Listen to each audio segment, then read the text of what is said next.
गुरु अनंतानंद से मिलने राजा शिवेंद्र, वासु और चंद्रा साथ में मिलकर अपनी यात्रा पर निकल गए थे। दूसरी ओर नाग अश्विन ने साजिश के चलते अपने ही नागमणि समुदाय के सोहम को खत्म कर दिया था। राजा शिवेंद्र द्वारा खोला गया मंदिर का गुप्त रास्ता देखकर वासु और चंद्रा दोनों हैरान थे।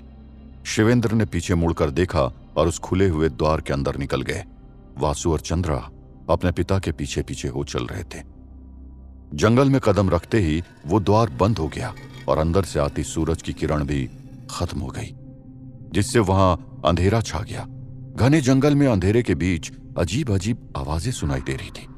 वासु और चंद्रा एक पल के लिए वहीं रह गए।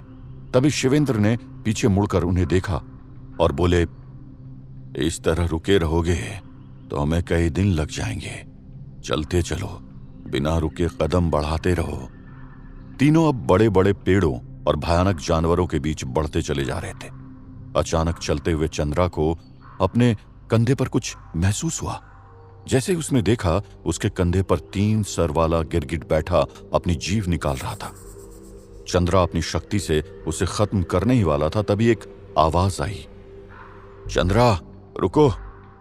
राजा शिवेंद्र ने चंद्रा को बीच में ही रोक दिया और चंद्रा के पास आकर राजा शिवेंद्र ने गिरगिट के सामने अपना हाथ बढ़ा दिया।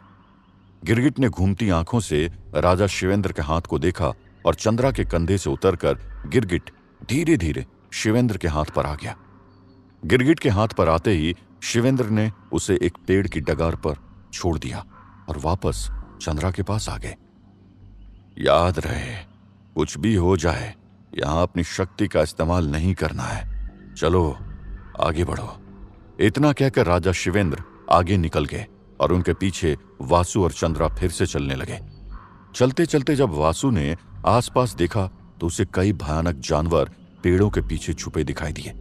कई तो इतने बड़े थे कि उनके चलने से जमीन तक कांप रही थी। कई जानवर हवा की रफ्तार से यहां वहां उड़ते एक दूसरे का शिकार कर रहे थे। आगे जाते राजा शिवेंद्र के कदम रुक गए। उन्होंने सामने उंगली से इशारा करते हुए वासु और चंद्रा से कहा, वो देखो। वासु और चंद्रा ने जब राजा शिवेंद्र की उंगली की तरफ देखा तो कुछ दूर अंधेरे में रोशनी जलती दिखाई दी। ये क्या है पिताजी, क्या कोई जानवर है? वासु ने राजा शिवेंद्र की तरफ देखते हुए पूछा। वो कोई जानवर नहीं, गुरु अनंतानंद के यज्ञ की रोशनी है। शिवेंद्र ने वासु को जवाब दिया और उस रोशनी की तरफ निकल गए। पास जाते जाते वासु और चंद्रा ने देखा कि वो रोशनी तेज होती जा रही थी और उसके सामने बैठा कोई व्यक्ति उसमें आहुति दे रहा था और यज्ञ वेदी के पास ही कुछ भेड़िए भी बैठे थे। जैसे ही वासु, राजा शिवेंद्र और चंद्रा वहां पहुंचे, उन्होंने देखा सामने एक टूटा हुआ मंदिर था जिसके सामने गुरु अनंतानंद यज्ञ कर रहे थे। राजा शिवेंद्र वासु और चंद्रा को वहां आते देख भेड़िए अपनी गर्दन उठाकर उन्हें देखने लगे। कुछ वासु के पास आए और उसे सूंघने लगे। वो भेड़िए इतने बड़े थे कि वासु को उन्हें गर्दन उठाकर देखना पड़ रहा था। वासु की आंखों में हलचल देखकर राजा शिवेंद्र समझ गए। उन्होंने तुरंत इशारे से वासु को शांत कराया और इंतजार करने को कहा। यहां गुरु अनंतानंद आंखें बंद किए बैठे थे। उन्होंने अपनी आखिरी आहुति उस यज्ञ में जैसे ही दी तो आग की एक बड़ी लपट ने कुछ पल के लिए चारों ओर उजाला कर दिया और वासु के पास के खड़े भेड़िए वहां से भाग निकले। राजा शिवेंद्र, वासु और चंद्रा तीनों गुरुजी के पास पहुंचे। राजा शिवेंद्र कुछ कहते उससे पहले गुरुजी ने कहा, ऐसी क्या जरूरत आन पड़ी कि तुम सब यहां आ पहुंचे? गुरुजी, महल में शांति पूजन के लिए आपको लेने आए थे क्योंकि हम सभी का मन बहुत अशांत है। राजा शिवेंद्र के ये कहते ही गुरु अनंतानंद ने कहा, महल में शांति पूजन के लिए मैं स्वयं इंद्रपुरम आने वाला था, लेकिन शिवेंद्र, इतने ज्ञानी होकर भी तुमने एक बार भी नहीं सोचा कि महल में मणि छोड़कर आना कितना घातक हो सकता है। राजा शिवेंद्र, वासु और चंद्रा ने गुरुजी को ऐसे बात करते देखा तो हैरान रह गए। पहले तो उन्हें लगा कि गुरुजी के यज्ञ में बाधा उत्पन्न करने के कारण वो ऐसा बोल रहे थे।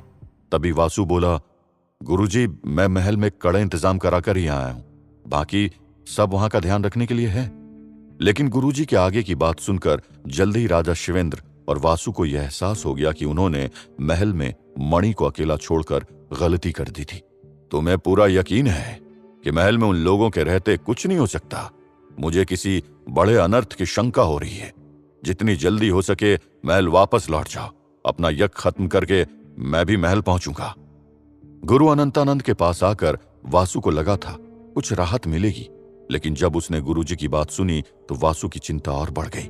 वासु, चंद्रा, चलो जल्द से जल्द हमें महल पहुंचना चाहिए। राजा शिवेंद्र ने इतना कहा और उल्टे कदम लौटने लगे। इधर महल के एक कमरे से किसी के कदम बाहर निकले और गलियारे से होते हुए जल्दी जल्दी वासु के कक्ष की तरफ बढ़ने लगे थे। सामने किसी के गुजरने से वो कदम एक खंबे के पीछे छुप गए और फिर कुछ देर बाद वो कदम जल्दी जल्दी वासु के कक्ष की तरफ बढ़ने लगे। आखिर सामने वासु का कक्ष आ ही गया था। ये कदम मोहिनी के थे। मोहिनी को इतने दिनों बाद अपना अधूरा कार्य पूरा करने का मौका मिला था, क्योंकि बुआ ने जैसे ही देखा कि दमयंती वासु के कक्ष के बाहर खड़ी थी तो बुआ ने मोहिनी को खतरे से आगाह कर दिया था। और दमयंती जैसे ही वासु के कक्ष के बाहर से गई तो मोहिनी के लिए मणि चुराने का रास्ता साफ हो गया था। वासु के कक्ष के सामने पहुंचकर मोहिनी ने यहां वहां देखा और आगे बढ़ी, लेकिन वासु के कक्ष पर ताला डला हुआ था। जब मोहिनी ने ध्यान से देखा तो उसे पता चला कि यह कोई आम ताला नहीं बल्कि शक्तियों से बंधा ताला था।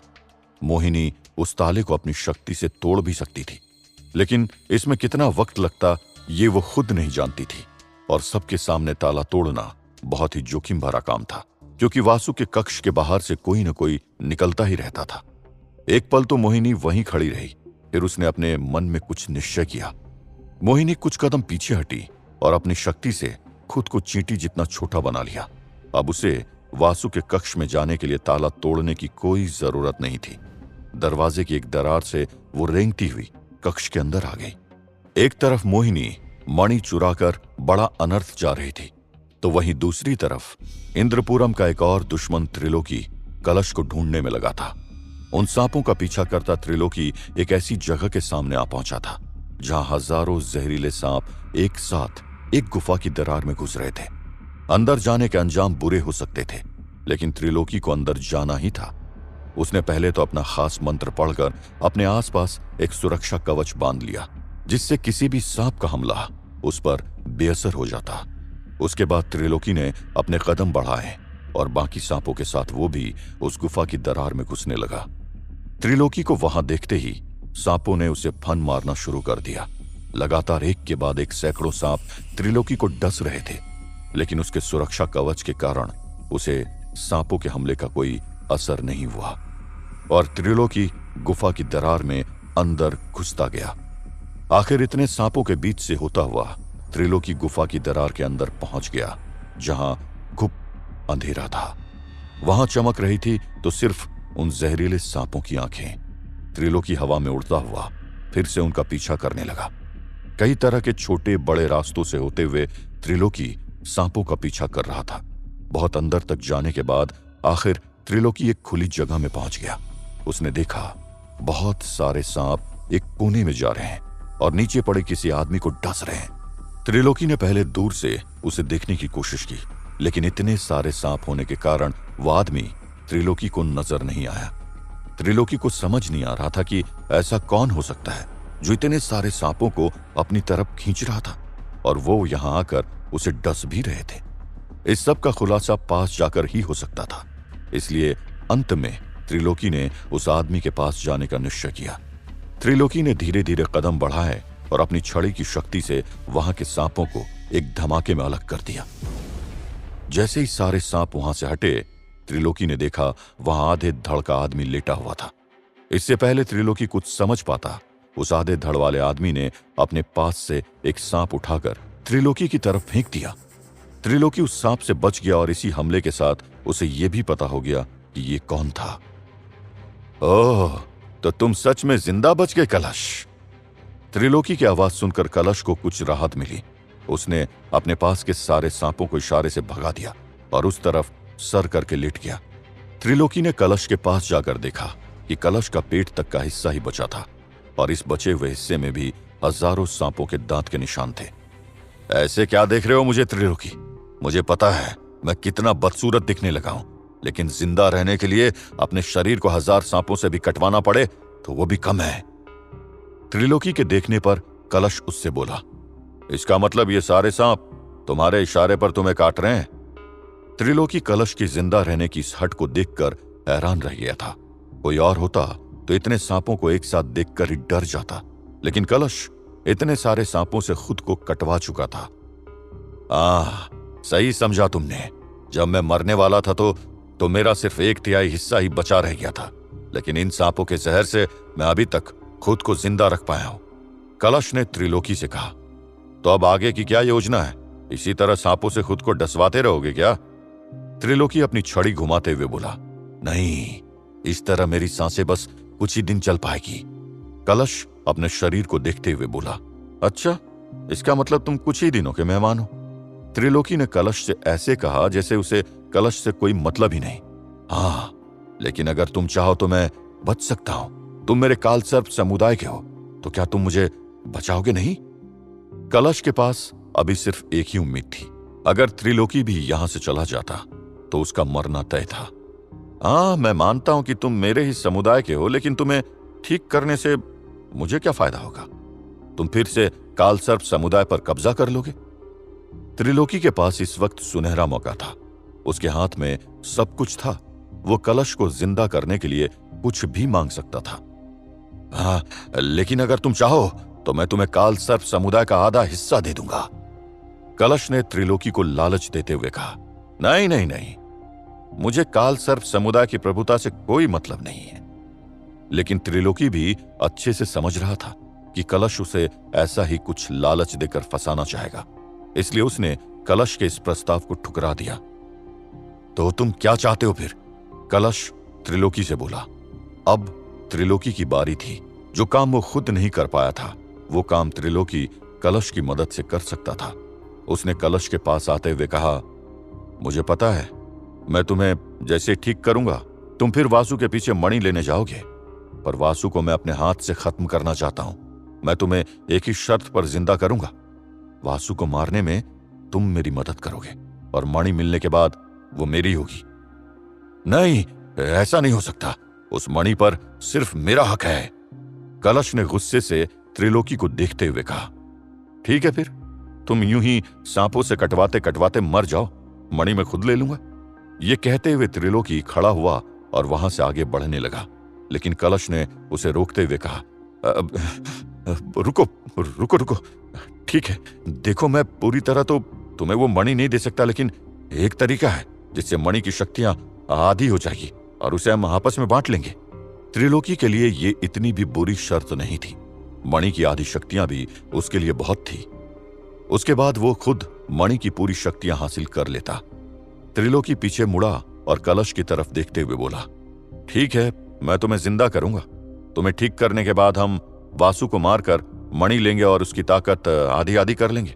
याद रहे, अगर मुझसे कोई भी चालाकी करने की कोशिश की तो मुझे तुम्हें खत्म करने में जरा भी देर नहीं लगेगी। कलश त्रिलोकी के चेहरे की तरफ देखते हुए बोला, ठीक है, मुझे भी यह शर्त मंजूर है। इसी के साथ इंद्रपुरम में घने काले बादल छा गए, तेज हवाएं चलने लगी और बिजली चमकना शुरू हो गई। दिन में भी ऐसा लग रहा था जैसे घनी रात छाई हो। इंद्रपुरम का महल पूरी तरह अंधेरे में डूबा किसी अनहोनी की आहट सुन रहा था। क्या त्रिलोकी और कलश का साथ बन जाएगा वासु के लिए बड़ी मुसीबत? क्या मोहिनी के मंसूबे हो जाएंगे पूरे, या फिर इस बार भी वो रह जाएगी मणि से दूर? जानने के लिए सुनते रहिए श्रापित राजकुमार, सिर्फ पॉकेट एफएम पर।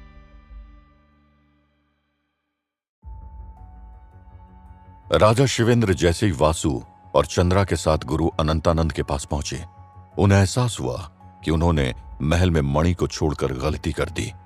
वहीं त्रिलोकी ने आखिर कलश को ढूंढ ही लिया और उनके बीच शर्त भी पक्की हो गई थी। खुले मौसम में अचानक इंद्रपुरम पर काले घने बादल छा गए थे, लेकिन इंद्रपुरम का महल उसके कर्ता धर्ता के बिना मुसीबत झेल रहा था। महल में जैसे ही मोहिनी मणि चुराने के लिए वासु के कक्ष में पहुंची तो मोहिनी ने देखा वहां घुप अंधेरा छा गया था। केवल बिजली कुछ पल के लिए चमककर कक्ष को रोशन कर देती थी, लेकिन अगले ही पल कक्ष फिर अंधेरे में डूब जाता था। मोहिनी ने अपना असली रूप धारण कर लिया और शक्ति से अपनी उंगली को रोशन कर लिया। अब मोहिनी अपनी उंगली की रोशनी से वो किताब ढूंढने में लग गई जिसमें वासु ने मणि तक पहुंचने के लिए पहेली छुपा रखी थी। सारी किताबें एक जैसी थी, ऊपर से अंधेरा भी, इसलिए मोहिनी को वो किताब ढूंढने में मुश्किल हो रही थी। मोहिनी ने सारी किताबें छान ली लेकिन उसे वो किताब कहीं नहीं मिली। मैंने तो वो किताब वासु को यहीं रखते देखा था, न जाने कहां चली गई। मुझे जल्दी उसे ढूंढना होगा, मोहिनी ने यहां वहां देखते हुए खुद से कहा। मोहिनी की ढूंढती आंखों को अचानक पास में रखा एक छोटा सा डिब्बा दिखाई दिया जिस पर दीवार के रंग का ही एक कपड़ा ढका हुआ था। मोहिनी ने उस कपड़े को हटाया तो देखा वो एक अनोखा डिब्बा था जिसे खोलने के लिए कोई जगह नहीं थी। मोहिनी ने उस डिब्बे को खोलने की कोशिश की लेकिन वो खुल नहीं रहा था। जहां तक है वो किताब इसी डिब्बे में है, मुझे इसे खोलना पड़ेगा।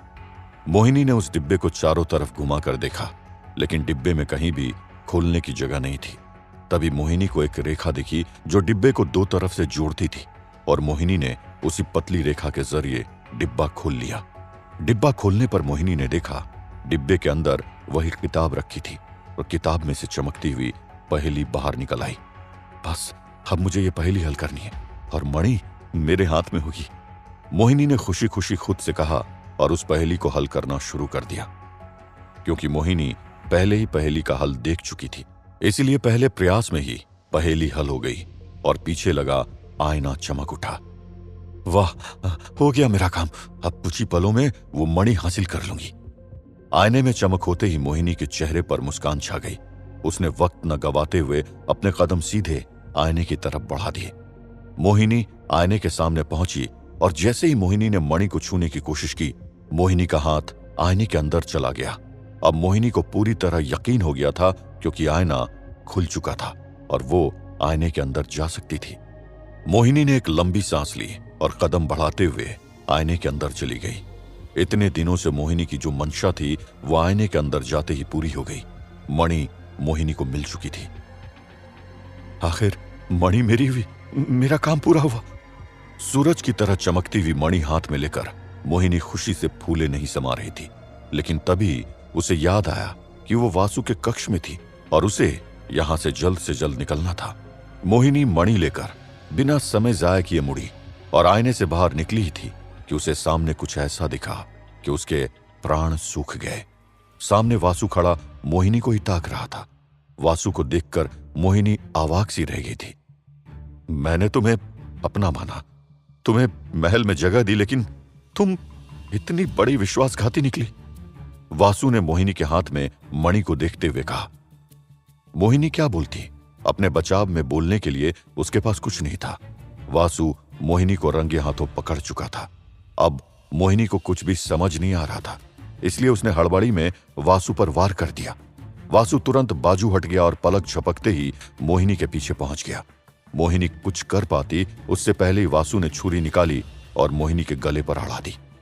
बस करो मोहिनी, मणि मुझे वापस दे दो।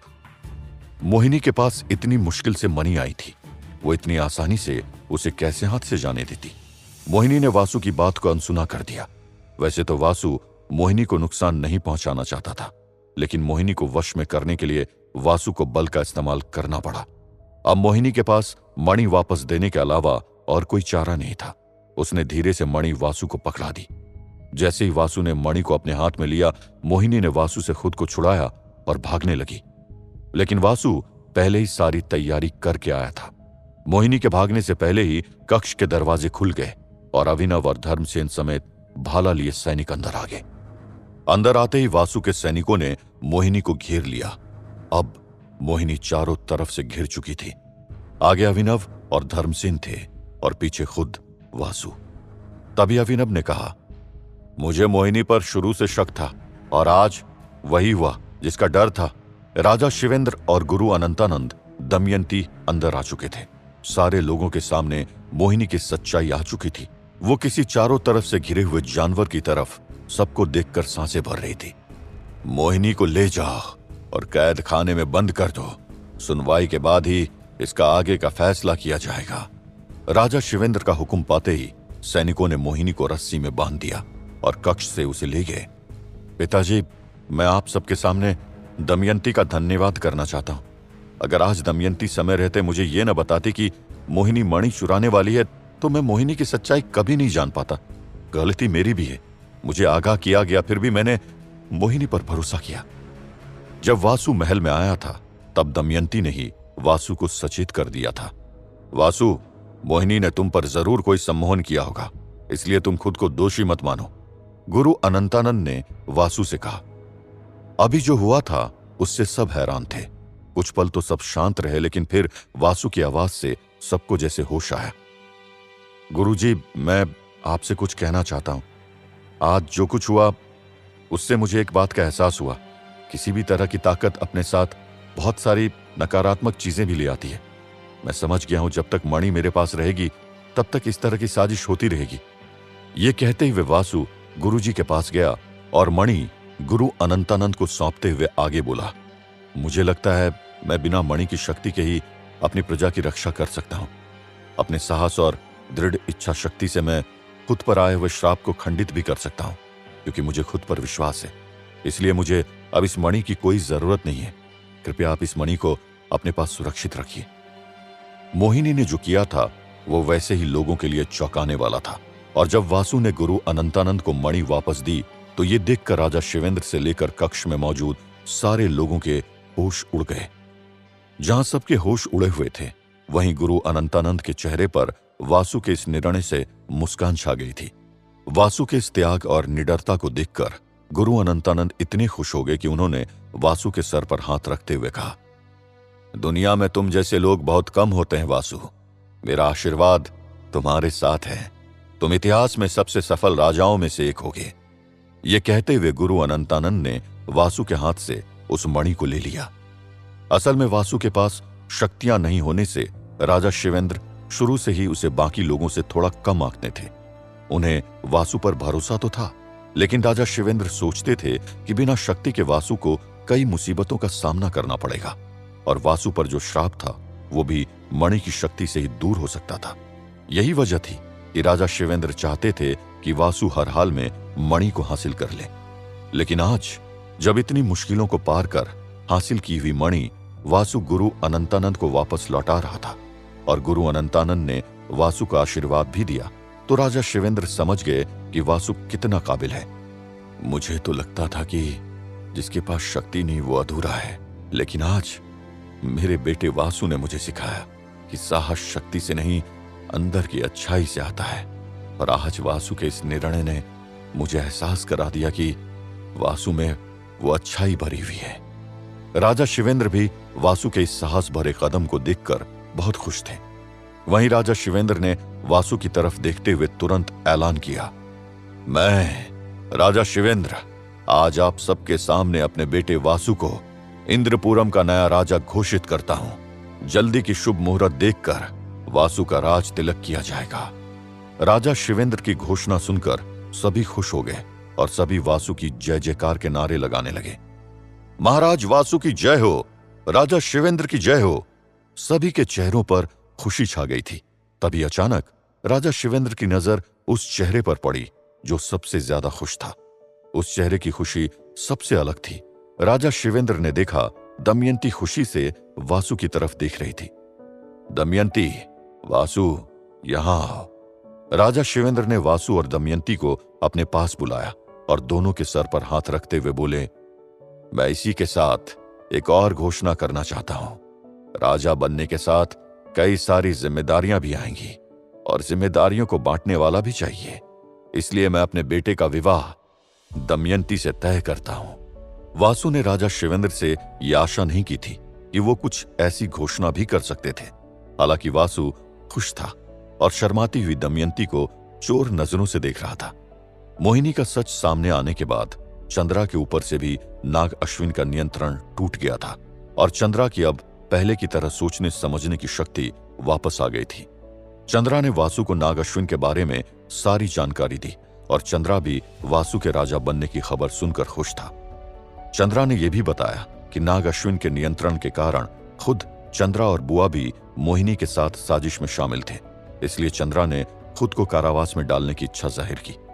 बुआ ने सबसे रोते बिलखते हुए माफी मांग ली थी। बुआ के अंदर एक डर पैदा हो गया था और उन्होंने कसम खाई कि अब वो कभी भी साजिश नहीं करेगी और बुआ को हमेशा के लिए राज्य से बाहर रहने की सजा दी गई। अगले दिन ही वासु का राज तिलक किया गया और उसे इंद्रपुरम का राजा घोषित कर दिया गया। राजा बनने के बाद वासु ने मोहिनी पर सुनवाई शुरू कर दी। यह पता चल ही चुका था कि मोहिनी को नाग अश्विन ने यज्ञ से प्रकट किया था और मणि को लेने के लिए उसे वासु के पास भेजा था। मोहिनी, तुम्हें और चंद्रा भैया को इंद्रपुरम के दुश्मन द्वारा भेजा गया था। वैसे तो इस अपराध की सजा मौत है, लेकिन तुम दोनों पर ही खुद का वश नहीं था, इसलिए तुम्हें और चंद्रा भैया को रिहा किया जाता है। वासु जानता था कि मोहिनी और चंद्रा बस एक कठपुतली थे जो नाग अश्विन के इशारों पर नाच रहे थे। मोहिनी की खुद इसमें कोई गलती नहीं थी, इसलिए वासु ने मोहिनी को चेतावनी देकर छोड़ दिया था और चंद्रा पहले ही वासु के सामने सारी सच्चाई बता चुका था, इसलिए चंद्रा पर भी कोई कार्रवाई नहीं हुई। वासु के राजा बनने की खबर चारों तरफ फैल चुकी थी। लोग ये भी जानते थे कि वासु ने मणि गुरु अनंतानंद को दे दी थी और अब वासु के पास मणि की शक्ति नहीं थी। लेकिन वासु के साहस को देखकर प्रजा वासु पर पूरा विश्वास करने लगी थी। तभी दमयंती ने वासु से कहा, वासु, मुझे पूरा भरोसा था तुम बिना मणि की शक्ति के एक अच्छे शासक बनोगे, और देखो आज वो दिन आ गया। लेकिन यह तुम्हारे बिना संभव नहीं होता दमयंती। वासु ने दमयंती से कहा। इधर गुरु अनंतानंद मणि लेकर अपने आश्रम की ओर निकल गए थे। गुरु अनंतानंद जानते थे कि मणि बहुत शक्तिशाली थी और यदि किसी गलत व्यक्ति के हाथ लग जाती तो दुनिया तबाह हो सकती थी। इसलिए गुरु अनंतानंद ने मणि को बहुत सुरक्षित तरीके से रख दिया था। लेकिन जैसे ही नाग अश्विन, त्रिलोकी और कलश को यह पता चला कि वासु ने मणि गुरु अनंतानंद को सौंप दी थी, तो तीनों मणि को गुरु अनंतानंद से हासिल करने की फिर से योजना बनाने लगे। लेकिन वासु ने धर्मसेन और अभिनव के साथ मिलकर नाग अश्विन, त्रिलोकी और कलश के मंसूबों पर पानी फेर दिया था। वासु गुरु अनंतानंद के आश्रम पहुंचा और उनसे कहा, गुरुजी, नाग अश्विन, त्रिलोकी और कलश अब कभी मणि हासिल करने के बारे में सोचेंगे भी नहीं। आप निश्चिंत रहिए। भले मणि आपके संरक्षण में है, लेकिन मैं इस बात का पूरा ध्यान रखूंगा कि कभी भी मणि बुरी शक्तियों के पास न पहुंचे। मुझे पता है वासु, मणि की शक्ति से भी बढ़कर तुम्हारे पास अब आत्मबल की शक्ति आ चुकी है, इसलिए तुम हर बुरी ताकत से लड़ने की क्षमता रखते हो। गुरु अनंतानंद ने वासु से कहा, आपने बिल्कुल सही कहा गुरुजी, और मेरे इस आत्मबल की शक्ति में मणि हासिल करने की यात्रा के दौरान ही वृद्धि हुई है। मणि हासिल करने के दौरान मैंने कई कठिन पड़ाव पार किए और ये मैं अच्छी तरह से समझ चुका हूं कि दृढ़ संकल्प और आत्मबल से बढ़कर कोई भी शक्ति नहीं है। वासु ने पूरे आत्मविश्वास के साथ कहा और इसी आत्मबल के द्वारा वासु ने न केवल अपनी प्रजा की रक्षा की, बल्कि राज्य इंद्रपुरम के विकास के लिए भी कई नए कीर्तिमान स्थापित किए और स्वयं के और इंद्रपुरम के विकास की ये यात्रा वासु ने निरंतर जारी रखी। इसी के साथ वासु की कहानी का ये रोमांचक सफर यहीं खत्म होता है। उम्मीद है आपको ये कहानी जरूर अच्छी लगी होगी। ऐसे ही दिलचस्प कहानियों के लिए सुनते रहिए सिर्फ पॉकेट FM।